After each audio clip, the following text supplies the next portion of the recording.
चलो भाई यहां पे देखो, आज का जो टॉपिक है वो है सेल्फ इंडक्टेंस, या तो मैं इसको बोल सकता हूं सेल्फ इंडक्शन। सेल्फ इंडक्शन, ध्यान से समझना, सेल्फ इंडक्शन क्या कहना चाहता है कि अगर मेरे पास कोई एक ऐसी कॉइल है, अगर मेरे पास कोई एक ऐसी कॉइल है और इस कॉइल के अंदर मैं करंट को फ्लो करता हूं, आप सबको पता है कि अगर मैंने करंट को फ्लो किया तो इस कॉइल के अंदर मैग्नेटिक फील्ड क्रिएट होगा कि नहीं होगा? होगा। भाई करंट फ्लो किया तो मैग्नेटिक फील्ड इस कॉइल के अंदर क्रिएट होगा ही। अब सोचो कि जब मैं इस कॉइल के अंदर करंट को फ्लो करता हूं तब इसके अंदर जो मैग्नेटिक फील्ड क्रिएट होता है, इस फील्ड की फील्ड लाइंस, इस फील्ड की फील्ड लाइंस किसके साथ कोरिलेट होती है, किसके साथ लिंक्ड होती है? यही कॉइल के साथ लिंक्ड होती है। हाँ, अगर मैंने ये कॉइल के अंदर करंट को फ्लो किया तो इसके अंदर मैग्नेटिक फील्ड क्रिएट हुआ और उस मैग्नेटिक फील्ड की फील्ड लाइंस इसी कॉइल के अंदर से पास होगी कि नहीं होगी? होगी। अब सेल्फ इंडक्शन क्या कहता है कि मेरे पास जो कॉइल है उसमें मैंने करंट पास किया, करंट पास करते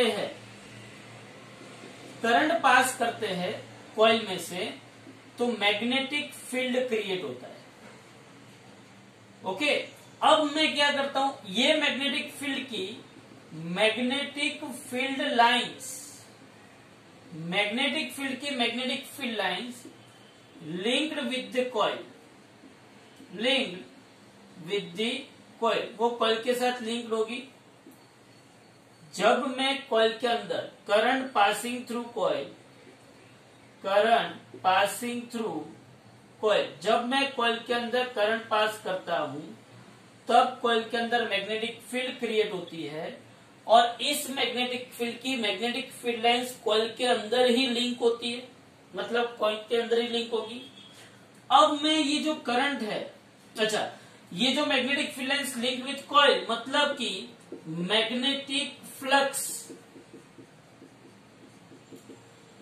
linked with the coil. Okay, ये भी मुझे पता है कि कॉइल के अंदर से मैग्नेटिक फ्लक्स पास होगा, इतना तो बेसिक आपको पता है। अब मैं क्या करता हूं, मैं कुछ ऐसा करूं कि ये जो करंट पासिंग थ्रू कॉइल है, हाँ, करंट पासिंग थ्रू कॉइल, उसको या तो इंक्रीज करूं या तो मैं क्या कर सकता हूं, डिक्रीज कर सकता हूं। बोलो, कर सकता हूं कि नहीं कर सकता हूं? इस करंट को, मतलब कि अगर मैं समय के साथ di/dt, मतलब rate of change of current, अगर मैं समय के साथ ये जो rate of change of current है उसको या तो इंक्रीज कर सकता हूं या तो डिक्रीज कर सकता हूं।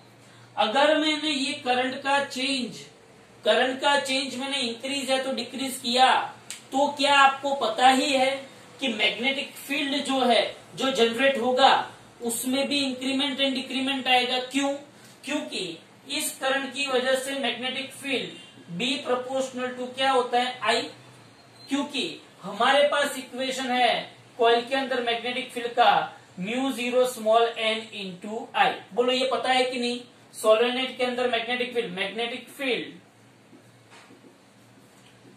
इन दी सोलेनोइड, तो मेरे पास इक्वेशन है। तो मैं अगर करंट में चेंज करता हूं तो मैग्नेटिक फील्ड में चेंज होगा। अगर मैंने करंट बढ़ाया तो मैग्नेटिक फील्ड बढ़ा, अगर मैंने करंट घटाया तो मैग्नेटिक फील्ड घटा। चलो, ये भी मुझे पता है। अब मैं क्या करता हूं, अगर मैग्नेटिक फील्ड में या तो इंक्रीमेंट या तो डिक्रीमेंट होता है तो इसका मतलब ये हुआ there must be compulsory magnetic field lines increase और डिक्रीज थ्रू दी कॉइल।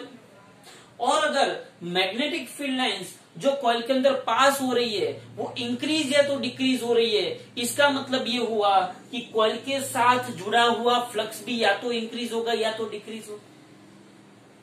इतनी कहानी पता चली। इन शॉर्ट, अगर मैं कॉइल जो मेरे पास है उसमें से पास होते हुए करंट को या तो इंक्रीज करता हूं या तो क्या करता हूं, डिक्रीज, तो कॉइल के अंदर लिंक जो कॉइल के साथ जुड़ा हुआ जो मैग्नेटिक फ्लक्स है वो भी इंक्रीज या तो डिक्रीज होगा। नाउ अकॉर्डिंग टू फैराडे,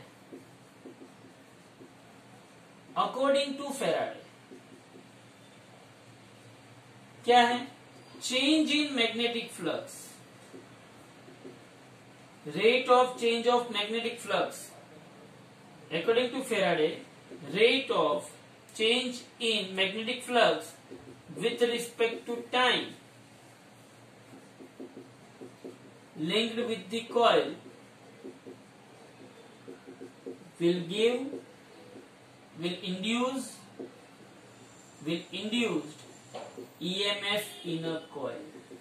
इसका मतलब क्या हुआ, इसका मतलब क्या हुआ कि मैंने चेंज किसके अंदर किया, कॉइल के अंदर। कॉइल के अंदर ही मैंने करंट को चेंज किया, कॉइल के अंदर ही मैंने करंट को चेंज किया, तो कॉइल के अंदर ही ईएमएफ जनरेट हुआ।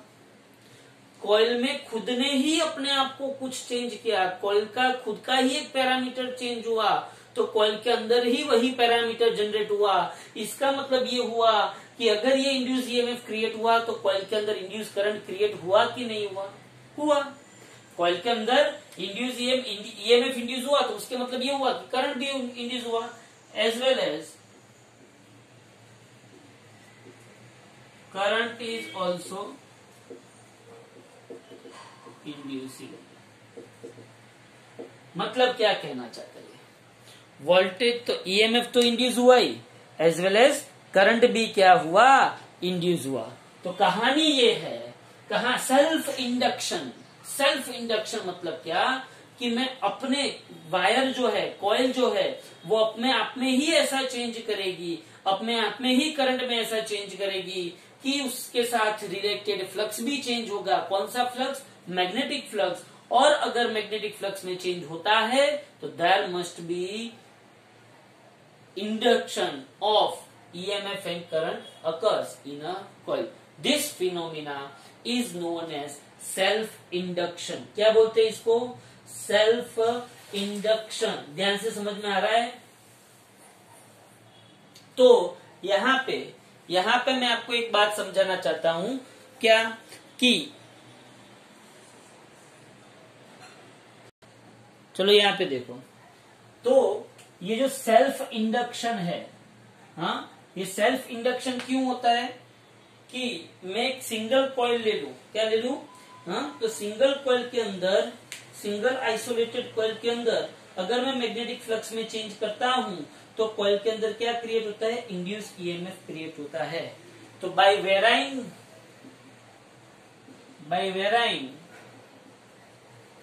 Magnetic flux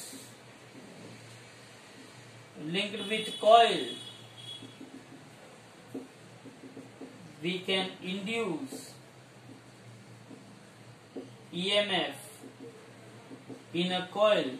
This phenomena is known as self induction. क्या बोलते हैं इसको, सेल्फ इंडक्शन। ओके, अब यहां पे अब ध्यान से अगर आप एक बात समझो तो ये आई है, ओके, ये आई है। जब मैं इसको सपोज की बढ़ाता हूं, करंट में बढ़ाता हूं, या तो मैंने करंट को बढ़ाया, तब इस कॉइल के अंदर क्या होगा, इस कॉइल के अंदर ईएमएफ कैसे क्रिएट होगा। ध्यान से सुनना, अगर मैंने करंट को बढ़ाया तो इस कॉइल के साथ लिंक मैग्नेटिक फ्लक्स में चेंज हुआ, मैग्नेटिक फ्लक्स में चेंज हुआ तो इसके अंदर ईएमएफ जनरेट हुआ। अब ईएमएफ मतलब क्या, वन टाइप ऑफ बैटरी। अब इसके अंदर जो ईएमएफ जनरेट हुआ, वो ईएमएफ की वजह से जो करंट है वो कौन सी डायरेक्शन में बहा, यही डायरेक्शन में बहा कि फिर ऑपोजिट डायरेक्शन में बहा। तो याद रखना ये जो ईएमएफ जनरेट हुआ, ये जो ईएमएफ जनरेट हुआ, उसकी वजह से करंट इस करंट की, ये जो इंड्यूस ईएमएफ हुआ उसकी वजह से जो इंड्यूस करंट है वो इस करंट की जो कॉज है, इस करंट का क्या करेगा, अपोज करेगा।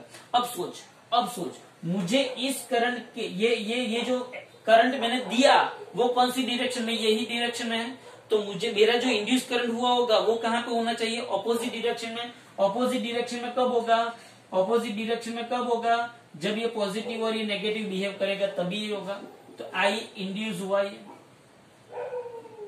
याद रखना ये जो इंड्यूस्ड करंट है वो always, induced current always flow in the opposite direction of given current. वो इंडक्शन क्या है, करंट के चेंज को अपोज करता है। What do you mean by self induction? Is nothing but it opposes the any type of change in given current। वो any type of change in given current, हाँ, कोई भी प्रकार का, अगर यहाँ पे इंक्रीज हो रहा है करंट, यहाँ पे करंट क्या हो रहा है, इंक्रीज, तो ये ऑपोजिट डायरेक्शन में फ्लो करके इसको क्या कर देगा, डिक्रीज। मतलब कि सपोज कि आपको ऐसा एक दे दिया है और करंट ऐसे बहा है और आपको ऐसा बोला है कि करंट इंक्रीज हो रहा है, और आपको ऐसा बोला कि ईएमएफ कैसे इंड्यूस होगा या तो करंट कैसे फ्लो करेगा, इंड्यूस करंट, तो आपको ऐसे बताना है कि ये बैटरी होगी और ये बैटरी ऐसे ही होगी कि यहाँ पे से करंट बाहर निकले, इंड्यूस करंट उसके ऑपोजिट डायरेक्शन में होगा। हाँ, दूसरी बात, यहाँ पे करंट क्या हो रहा है, इंक्रीज हो रहा है। अच्छा, किसी ने ऐसा बोला, देखना ये स्पेशल केस है, ध्यान से समझ लेना। किसी ने ऐसा बोला कि भाई ये मेरे पास लूप है, करंट है, अब करंट डिक्रीज हो रहा है, करंट क्या हो रहा है, डिक्रीज। करंट की डायरेक्शन तो वही है लेकिन करंट क्या हो रहा है, डिक्रीज, तो क्या होगा, करंट की डायरेक्शन वही है लेकिन करंट क्या हो रहा है, डिक्रीज, तो क्या होगा, बोलो। करंट की डायरेक्शन वही है लेकिन करंट डिक्रीज हो रहा है, डिक्रीज हो रहा है, मतलब वो क्या करेगा, करंट को इंक्रीज करने की कोशिश करेगा, क्योंकि इंड्यूस करंट ऑलवेज इस करंट के चेंज को अपोज करता है। फिर से, induce current always given current के चेंज को क्या करता है, अपोज करता है।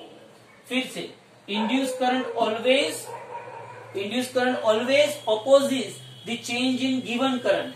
हाँ, तो यहाँ पे इंक्रीज हो रहा था तो ये ऑपोजिट डायरेक्शन में बह के उसको डिक्रीज करेगा। यहाँ पे डिक्रीज हो रहा है तो क्या करेगा ये, बोलो, बैटरी का पोल कहाँ पे आएगा, डिक्रीज हो रहा है तो वो वही डायरेक्शन में बह के उसको इंक्रीज करने की कोशिश करेगा। तो ये कौन सी डायरेक्शन में बह रहा है, यही डायरेक्शन में, तो बोलो ये उसको ऐसे बह के क्या करेगा, इंक्रीज करेगा।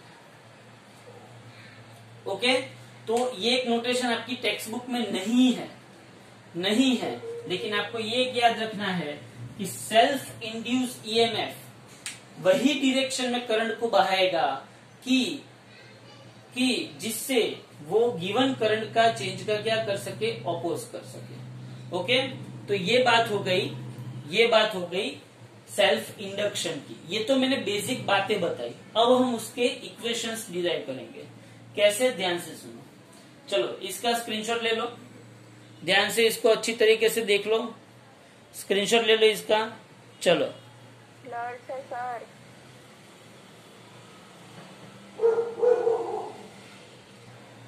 चलो यहाँ पे देखो, अब मुझे इसका इक्वेशन डिराइव करना है। इक्वेशन कैसे इसका डिराइव करेंगे, ध्यान से। हुई बात ये कि मुझे क्या कंसीडर करना पड़ेगा, एक कॉइल कंसीडर करनी पड़ेगी। तो डिराइव, ये कौन से नंबर की थियरी है आपकी योगी की, 33 नंबर की थियरी। हाँ, explain self inductance and self induce EMF. Explain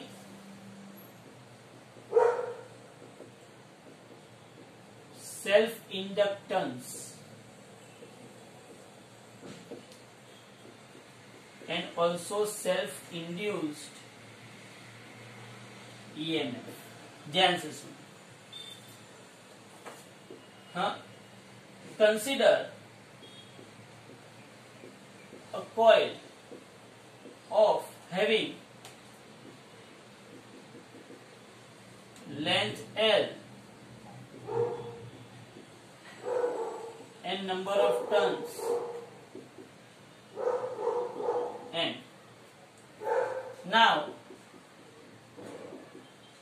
number of turns पर यूनिट लेंथ क्या होगा? Small n is equal to capital N by L होगा. बोलो ये पता चला. Small n is equal to capital N by L. अब यहाँ पे देखो, ये मैंने कॉइल देखी, यहाँ पे करंट पास किया. जब मैं यहाँ पे करंट पास करता हूं, जब मैं यहाँ पे करंट पास करता हूं, तो देखो ये जो एक कॉइल है उसमें से जो करंट पास हुआ उसकी साथ रिलेटेड फ्लक्स कितना होगा? 5.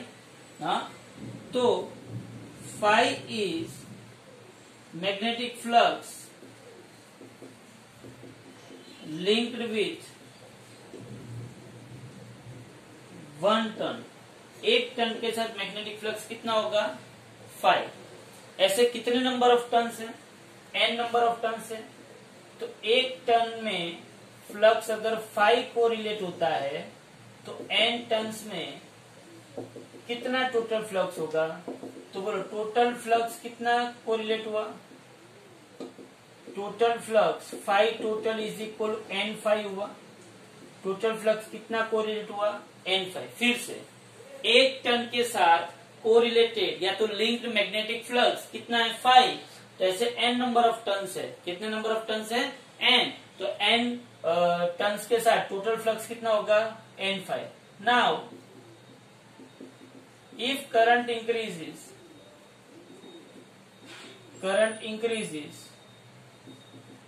Flux is also increases. Current increase होगा तो फ्लक्स इज ऑल्सो इंक्रीजेस. ये तो आपको पता ही है कि भाई करंट इंक्रीज होगा, हाँ, तो flux link with the coil is also increases. That is N5 total flux is directly proportional to N5 is directly proportional to I. जितना करंट ज्यादा उतना फ्लक्स भी ज्यादा. तो बोलो N5 इज इक्वल टू, जब मैं प्रोपोर्शनलिटी रिमूव करता हूं तब ये L कांस्टेंट आता है. मोस्ट टाइम पे जब मैं ये प्रोपोर्शनलिटी रिमूव करता हूं तब ये L कांस्टेंट आता है. हाँ, तो N5 is equal to Li, where L is known as self inductance. L is known as self inductance of a coil. L को हम क्या बोलते हैं? Self inductance of a coil, or we can say that constant of proportionality or coefficient of self inductance of a coil, or coefficient of self inductance of coil. फिर से number of turns n है. 1 turn के साथ link flux 5 है, तो n ton के साथ link flux कितना होगा? n5 होगा. Now n5 total flux is directly proportional to I. Total flux is directly proportional to I. अगर मैं प्रोपोर्शनलिटी रिमूव करता हूं तो N5 इज इक्वल क्या होगा? Li, where L is known as self inductance of a coil, या तो coefficient of self inductance of coil. Now L का यूनिट के बारे में बात करता हूं. मोस्ट टाइम पे एमसीक्यू में क्वेश्चन है L का यूनिट. ध्यान से देखो, बोलो मुझे ये पता चल गया. चलो, now N5 is equal to Li. अभी देखो, पहले देखो. नाउ differentiating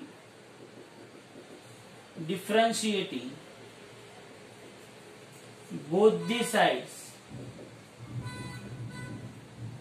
with respect to time. मैंने दोनों साइड टाइम से डिफरेंशिएट किया तो d by dt N5 is equal to d by dt Li होगा. D by D t n five is equal क्या होगा, d by D t l i. D by D t n five is equal क्या होगा, d by D t l i. ध्यान से देखना, हाँ, d by D t n five is equal to d by D t l आई। तो अब क्या होगा देखो, अब अगर एन कांस्टेंट है तो यहाँ पे क्या आएगा, d five by D T is equal to l constant है तो यहाँ पे क्या आएगा, d I by D t. Multiplying by -1 on both side. मैं -1 से दोनों साइड मल्टीप्लाई करता हूं तो -n d five by D T is equal to -l d I by D t होगा। But according to Faraday's law, according to Faraday's law बोलो, self induce EMF E is equal to -n d five by D t होता है। बोलो, E is equal to EMF क्या होता है, -n d five by D t होता है। तो इसकी जगह पे क्या हो गया, E is equal to -l d by D t. This is known as self induce EMF. क्या बोलते हैं इसको, सेल्फ इंड्यूस ईएमएफ। उसका दूसरा नाम है बैक ईएमएफ। याद रखना, क्या नाम है उसका दूसरा, बैक ईएमएफ। यहाँ पे माइनस साइन जो है, क्या है, यहाँ पे माइनस साइन है, वो रिप्रेजेंट करती है कि self induce EMF always opposes any change of current in the coil. ये माइनस साइन क्या रिप्रेजेंट करती है, negative sign represents that self-induced EMF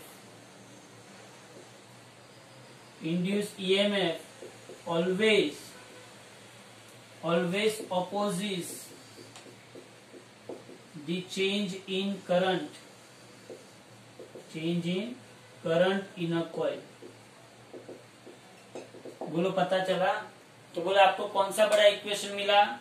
एक तो आपने कहां से स्टार्ट किया, N phi proportional to L I. तो N five is equal to capital N into I, where L is known as self inductance of a coil, या तो उसको बोलते हैं coefficient of self inductance of a coil. फिर N five is equal L I में मैंने दोनों से डिफरेंशिएशन किया, N constant d five by D T is equal L d five by d I by D t, multiplying by -1 on both the side. तो -n d five by D T is equal -l d I by D t. ये जो -n d five by D t है, -n d five by D t को हम क्या बोलते हैं, E is equal to -l d I by D T, और उसको हम बोलते हैं बैक ईएमएफ। क्या बोलते हैं इसको हम, बैक ईएमएफ। बोलो, इतना पता चला सबको, बैक ईएमएफ तक पता चला सबको? ओके, तो ये आपकी 33 नंबर की थियरी हो गई, बराबर। हाँ, अब मैं यहाँ पे इसके एल का यूनिट लिखूंगा, ध्यान से देखना। अलग से मैं इसको लिख सकता हूं, कौन कौन से यूनिट एल के मैं लिख सकता हूं, ध्यान से देखो। चलो, units of l, units of self inductance. चलो, पहला तो N5 is equal to L i है, तो L इज इक्वल टू क्या होगा, N5 बाई आई।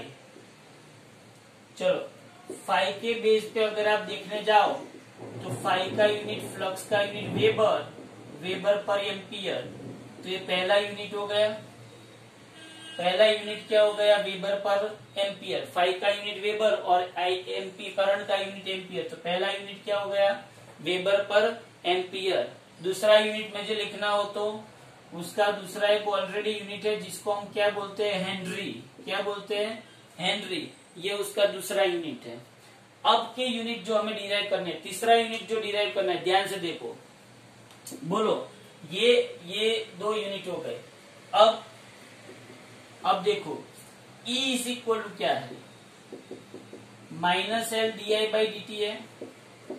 अगर मैं मोड ऑफ E ले लू तो l d I by D t होगा।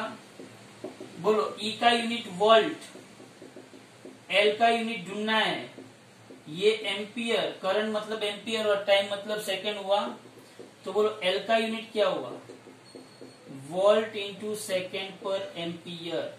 बोले तीसरा यूनिट आया, क्या है तीसरा unit, volt into second per ampere. देख लो ध्यान से, पहला यूनिट क्या है, फ्लक्स का यूनिट वेबर और करंट का यूनिट एम्पियर, तो वेबर पर एम्पियर। दूसरा यूनिट क्या है, दूसरा यूनिट क्या है यहाँ पे, हेनरी, हेनरी, हर एक जगह पे आपको हेनरी दिखेगा। तीसरा यूनिट मैंने इस इक्वेशन से बनाया, E is equal to minus l D I by D t, mod of E लिया तो ये माइनस निकल गया, तो ये l D I by D t, l को सब्जेक्ट ऑफ इक्वेशन बनाओ तो वोल्ट एम्पियर पर सेकेंड, तो volt into second per ampere. फिर यहाँ पे देखो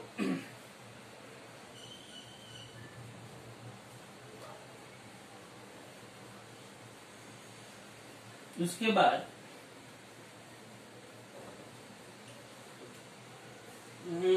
एक और यूनिट हम बना सकते हैं, ध्यान से देखना।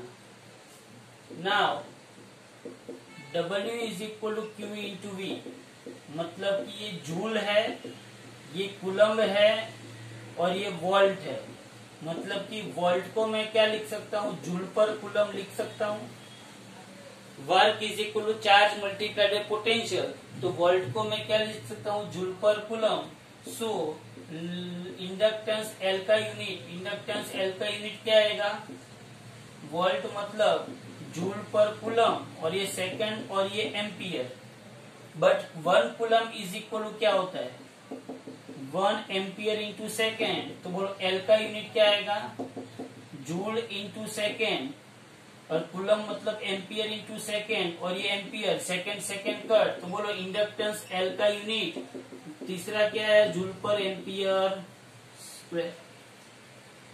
बोलो पहला यूनिट क्या है, वेबर पर एम्पियर, दूसरा यूनिट हेनरी, तीसरा unit volt into second per ampere, चौथा यूनिट जूल पर एम्पियर स्क्वायर। ऐसे आप बहुत सारे यूनिट बना सकते हो। बोलो इसका डायमेंशनल फॉर्मूला आप लिखना हो तो बोलो जूल मतलब केजी इंटू मीटर स्क्वायर पर सेकेंड स्क्वायर, और ये एम्पियर स्क्वायर, तो M1L2T-2 A-2, ये इसका क्या हो गया, डायमेंशनल फॉर्मूला।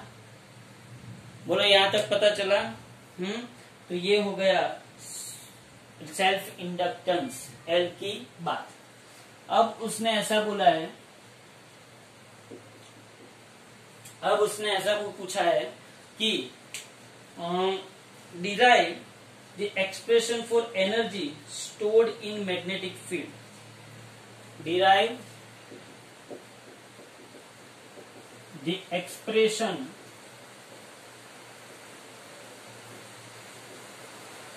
of energy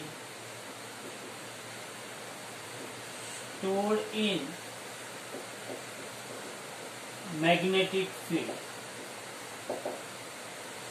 चलो, expression of energy stored in magnetic field, मुझे मैग्नेटिक फील्ड के अंदर कितनी एनर्जी स्टोर्ड हुई है उसका एक्सप्रेशन डिराइव करना है।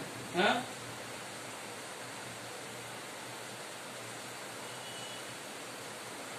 तो ये जो सेल्फ इंड्यूस ईएमएफ है, is known as back EMF, which opposes the change in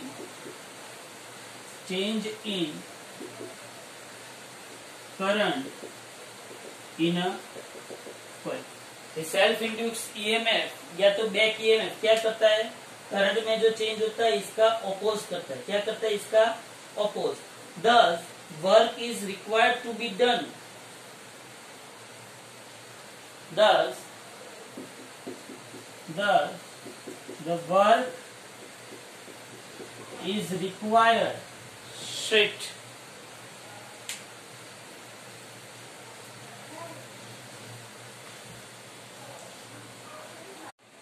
now self-induced EMF is known as back EMF, which opposes the change in current in a coil।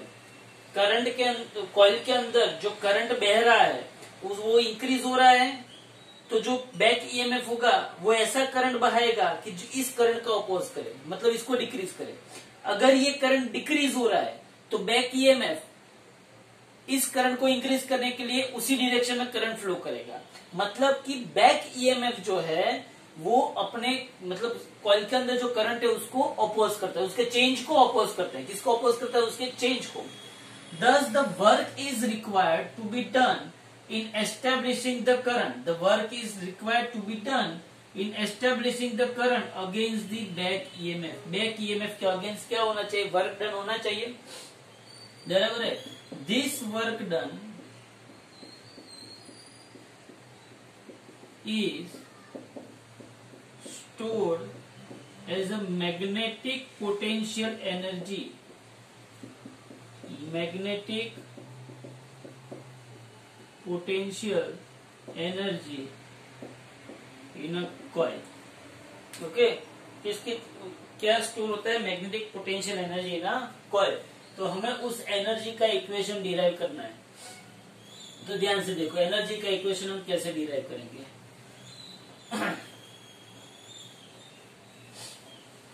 देखो यहाँ पे तो मैं यहाँ पे ऐसा लिख सकता हूं कि rate of change of work, मतलब कि पावर जो है क्या है? पावर जो है, पावर का इक्वेशन क्या होता है? Power, electric power P is equal to क्या होता है? Mod of T into i होता है। But back EMF mod of E is equal to क्या होता है? L d I by D t. And power is equal to क्या होता है? dw by dt। Rate work done, work upon time, ये क्या होता है? पावर होता है। ओके, सो मैं पावर की जगह पे क्या रख सकता हूँ? dw by dt is equal E की जगह पे मैं क्या रख सकता हूँ? L di by dt into यहाँ पे क्या आएगा? I। अगर dt कट हो गया तो dw इज इक्वल टू यहाँ पे क्या होगा? L I di होगा। अगर मैं दोनों साइड इंटीग्रेशन करता हूं तो L बाहर निकल जाएगा, यहाँ पे इंटीग्रेशन क्या होगा? IDI। 2 मार्क की थियरी है, हाँ। 1 DW मतलब वर्क L, यहाँ पे क्या होगा? I square by 2। So this is known as half L I square, magnetic energy stored in an inductor. Magnetic energy stored in an inductor। Inductor के अंदर जो magnetic energy derive the expression of the energy stored in magnetic field, मतलब कि magnetic energy stored in inductor UB is equal to half LI square. इस equation को अगर आप देखोगे तो क्लासिकल मैकेनिक्स के अंदर, किसके अंदर? क्लासिकल मैकेनिक्स के अंदर हमारे पास इक्वेशन था kinetic energy is equal half mv square, बराबर है। यहाँ पे हमारे पास v क्या था? dx बाई dt, हाँ, और m क्या था? मास था। तो यहाँ पे ub is equal to 1/2 Li square. I यहाँ पे क्या है? Rate of change of charge with respect to time. तो जो क्लासिकल मैकेनिक्स में मास जो रोल प्ले करता है इनर्शिया का, किसका रोल प्ले करता है? इनर्शिया का रोल कौन प्ले करता है? मास। वो यहाँ पे मैग्नेटोस्टैटिक्स के अंदर कौन प्ले करता है? Inductance. Inductance of an inductor, बराबर। तो क्लासिकल मैकेनिक्स के अंदर कौन होता है? ये याद रखना, एमसीक्यू में पूछा जाता है। क्लासिकल मैकेनिक्स के अंदर कौन करता है? मास। और यहाँ पे मैग्नेटिक फील्ड के अंदर, मतलब कि इलेक्ट्रोमैग्नेटिक इंडक्शन के अंदर कौन होता है? Inductance L of an inductor. तो आपके पास एनर्जी का इक्वेशन आ गया हाफ LI स्क्वायर, क्या रहेगा? हाँ, तो ये एनर्जी का इक्वेशन है हाफ LI स्क्वायर। ओके, तो ये 2 मार्क की theory. Derive the expression of energy stored in magnetic field. Self induce EMF is known as back EMF. वो करंट के चेंज का क्या करता है? ऑपोज करता है। तो हमें कोई वर्क करना पड़ेगा बैक ईएमएफ के ऑपोज में करंट एस्टेब्लिश करने के लिए। तो this work done is stored as a magnetic potential energy in a coil. अब वर्क डन है तो पावर इज इक्वल क्या होगा, E इंटू आई होगा। क्या होगा, power is equal to E into I. ध्यान से समझो, पावर इज इक्वल क्या होता है, E इंटू आई होता है। ओके, अब power is equal to E into I है तो E मेरे पास back EMF L D I by D T, और पावर की जगह पे dw बाई डी टी, तो dw by D T is equal L D I by D T, D T D T cut, u is most time की equation u is equal to half L I square. Okay, उसके बाद जो नई theory है वो है derive the equation of self inductance of a solenoid. उसके बाद की theory derive the equation of self inductance of a solenoid. Derive the equation of self inductance of a solenoid. ध्यान से देखो,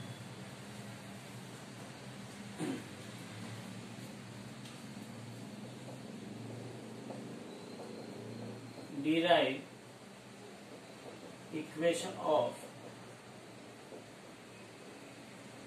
self inductance of a solenoid. ध्यान से देखना,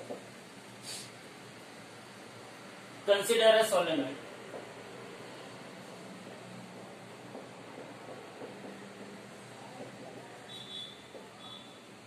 Having length L and number of turns per unit length is small है। अगर length L है, small है, सॉरी लेंथ आपको यहाँ पे क्या लेनी है, स्मॉल है। अगर लेंथ स्मॉल है और number of turns per unit length small n है तो n इज इक्वल क्या होगा, n बाई L। तो यहाँ पे आपको लिखना है ये क्या है, नंबर ऑफ टर्न्स। ओके, अब मुझे ये बताओ, if a current is passing through the solenoid, if a current is passing through the solenoid, if we pass current through the solenoid,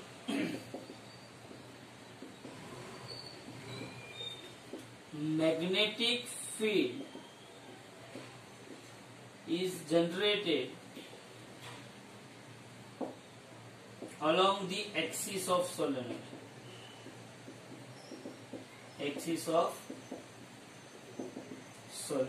बराबर है। और मैग्नेटिक फील्ड ऑफ सोलेनोइड का equation क्या है, magnetic field B is equal क्या होगा, mu zero small n आई। ये magnetic field का इक्वेशन।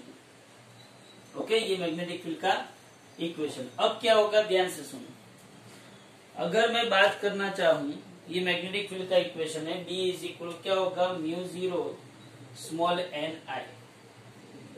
ये सोलेनोइड है। अगर मैं करंट पास कैसे किया, बराबर, तो पास ऐसे किया करंट, तो मैग्नेटिक फील्ड ऐसे जाएगी,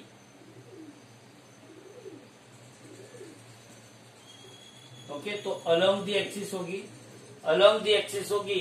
तो ये जो कॉइल है, उसका एरिया वेक्टर भी यही डायरेक्शन में है और मैग्नेटिक फील्ड भी यही डायरेक्शन में है। Here magnetic flux linked with the coil with the solenoid। बोलो मैग्नेटिक फ्लक्स का इक्वेशन क्या है, phi is equal to B A cos theta. बोलो होगा फाई इज इक्वल क्या होगा, magnetic flux link with the solenoid, phi is equal B A cos theta. But B and A दोनों एक दूसरे के पैरेलल है, तो बोलो थीटा इज इक्वल क्या होगा, 0। तो बोलो कॉस 0 इज इक्वल क्या होगा, 1। तो बोलो फाई इज इक्वल बी ए आ जाएगा। बोलो समझ में आया, फाई इज इक्वल बी आया। बट ये तो एक ही कॉइल के साथ का फ्लक्स है। ये ध्यान से सुनना, ये किसके साथ का फ्लक्स है, flux linked with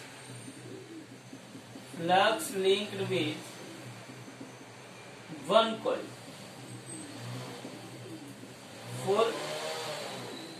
an coil for n, ध्यान से सुनना, सोलेनोइड के अंदर कितने नंबर ऑफ टर्न्स है? For n number of turns, n number of turns, total flux कितना होगा? Five total is equal to n five होगा। हाँ, तो बोलो five total is equal to क्या होगा? एन। फाइव मतलब क्या है? बी ए। फाइव मतलब क्या है? बी ए। बोलो पता चला? ये फिर से बोल रहा हूं, एक जो ये कॉइल है पूरी, उसमें से जो एक टर्न है ना, एक टर्न, उसके साथ कोरिलेटेड फ्लक्स क्या है? विथ वन टर्न, बराबर। For n number of turn total flux कितना होगा? N five. एन फाइव मतलब एन बी ए, या तो आप इसको बी ए एन भी लिख सकते हो, बी ए एन, बान। ओके, अब ध्यान से सुनो, अब यहाँ पे देखो, ये अगर मैंने यहाँ पे इसको बी ए एन लिखा, अब ध्यान से देखना, मुझे क्या चाहिए? मुझे क्या चाहिए? सेल्फ इंडक्टेंस का इक्वेशन चाहिए, ये B A N. So phi total is equal, B की जगह पे मैं क्या रख दूं? Mu zero small n into I, mu zero small n into I. यहाँ पे क्या होगा? ए इंटू एन होगा। बोलो फाइव टोटल क्या आएगा? Mu zero small n into I into A into N आएगा। अब यहाँ पे देखो, अब यहाँ पे देखो, but small n is equal to capital N by L, तो capital N is equal to small n into L होगा।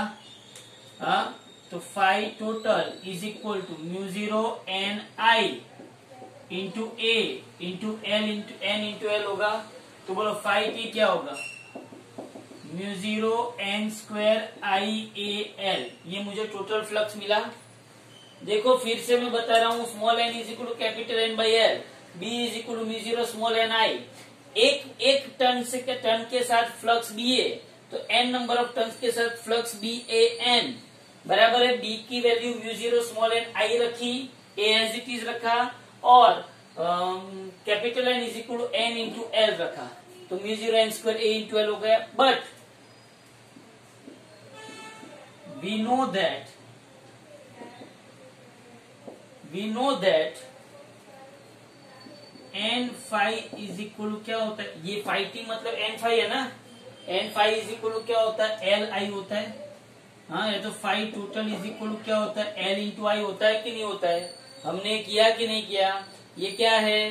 Total flux. Total flux is मतलब total flux is equal to total flux proportional to I, और अगर total flux proportional to I है तो मैं इसको क्या लिख सकता हूँ? एल आई। तो यहाँ पे मैं इसके सामने L I is equal to mu zero N square I A L कर सकता हूँ। फिर से फाइव प्रोपोर्शनल टू आई है, हमने सेल्फ इंडक्टेंस की थियरी की, उसमें हमने क्या बोला कि टोटल फ्लक्स प्रोपोर्शनल टू आई, फिर हमने total flux is equal L आई लिखा कि नहीं लिखा? तो ये एन फाइव की जगह पे मैंने क्या कर दिया? Phi total. क्या कर दिया मैंने? Phi total. तो phi total is equal to मैंने क्या लिख दिया? L I. अब ध्यान से देखो, ये आई है कट, तो यहाँ पे क्या बचा? L is equal to mu zero N square A L.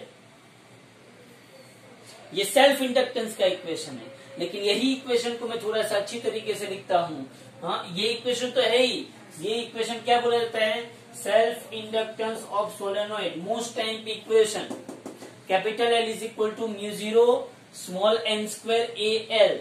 Okay, ये स्मॉल एन क्या है? Number of turns per unit length. ये एल क्या है? Length of the solenoid. A क्या है? Cross section area of the solenoid. क्या है? ए क्या है? क्रॉस सेक्शन एरिया, याद रखना। ए क्या है? Cross section area of solenoid. चलो अब यहाँ पे देखो, इस इक्वेशन को हम क्या लिखते हैं? Let small n is equal to capital N by l. Small n is equal to capital N by l लिखते हैं, तो l is equal to mu zero N square l square A into l. L cut हो गया, तो l is equal to mu zero N square a by L होगा। बोलो ये equation मिला आपको? दूसरा, अगर इसका क्रॉस सेक्शन एरिया आपने पाई आर स्क्वायर लिया है तो म्यू जीरो यही equation n square pi r square by L होगा। बोले पता चला कि नहीं चला? तो फिर से derive the equation of self inductance of the solenoid.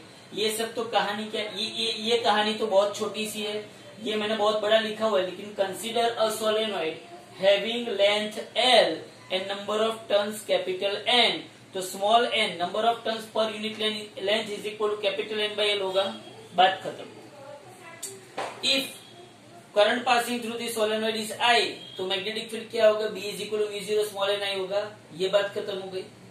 अब मुझे पता है कि फ्लक्स जो रिलेटेड होता है फाई इज इक्वल टू क्या होता है? बी ए कॉस थीटा, एक टर्न के लिए।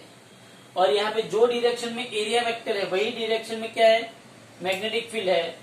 कॉस जीरो 1 हो गया, फाई इज इक्वल बी है एक टर्न के लिए। ऐसे एन नंबर ऑफ टर्न के लिए इस फाई को किससे मल्टीप्लाई कर दो? एन से, तो टोटल फ्लक्स मुझे मिल गया कैसे? एन का एन, फाई का क्या रख दिया? बी एन, बी ए रख दिया। अब total flux is equal B की जगह पे क्या रखा? Mu zero small n i, mu zero small n I into A into n. लेकिन स्मॉल एन क्या है? Capital N by L. तो कैपिटल एन क्या है? स्मॉल एन इंटू एल है। तो स्मॉल एन इंटू एल रख दिया। फाई इज इक्वल क्या होता है? L I, I I cut हो गया, तो l is equal mu zero small n square A l. बोले ये पता चला आपको? और स्मॉल एन इज इक्वल क्या कर सकते हैं हम? N by capital l, n by l. बात खत्म हो गई। ये सोलेनॉइड के लिए सेल्फ इंडक्टेंस का इक्वेशन बना। एल इज इक्वल टू, आप यही इक्वेशन याद रखो तो बहुत बढ़िया है। कौन सा equation? Capital L is equal to mu zero N square a by l, mu zero N square a by l. If solenoid के अंदर, सोलेनॉइड के कोर पार्ट में कोई मटेरियल भरा हुआ है, मैं क्या बोल सकता हूं इसको? If a material of relative permeability mu r is kept within the solenoid, if a material of permeability mu is filled within the solenoid, तो क्या होगा? तो सेल्फ इंडक्टेंस का इक्वेशन क्या होगा? L is equal to mu n square a by l. But relative permeability, mu naught की जगह पे म्यू आ जाएगा। Relative permeability mu r is equal to mu by mu naught, so mu is equal to mu naught mu r आएगा। हाँ, तो अब यहाँ पे क्या लिखेंगे? L is equal to mu naught mu r n square a by L. तो ये आपके पास सेल्फ इंडक्टेंस का इक्वेशन आ गया सोलेनॉइड के लिए। रियलिटी में कभी भी आप लोग आगे पढ़ोगे, इलेक्ट्रॉनिक्स एंड कम्युनिकेशन में जाओगे, आपका मोबाइल है, वो सब आप जब आप देखोगे तो वहां पे एंटूना आता है। वो जो एंटूना आता है, वो एंटूना जो है वो रियलिटी में कल किया गया इलेक्ट्रोमैग्नेटिक वेव जनरेट करने के लिए वहां पे इंडक्टर रखा होता है। क्या रखा होता है? इंडक्टर। और वो इंडक्टर की जब मेजरमेंट लेनी होती है तब ये इक्वेशन आपको काम करता है। ओके, तो ये हो गया आपके पास self induce EMF, self inductance, self induced current, magnetic energy stored in inductor और सोलेनॉइड के लिए सेल्फ इंडक्टेंस का इक्वेशन। इतनी थियरी आपको करनी है। अब हमारे पास कौन सी थियरी बाकी रही? म्यूचुअल इंडक्टेंस बाकी रही, एसी जनरेटर बाकी रही और एडी करंट बाकी रही। तीन ही थियरी हमारी बाकी रही है, बाकी सब कुछ खत्म हो गया है। Thank you very much. देख लो अभी इसको।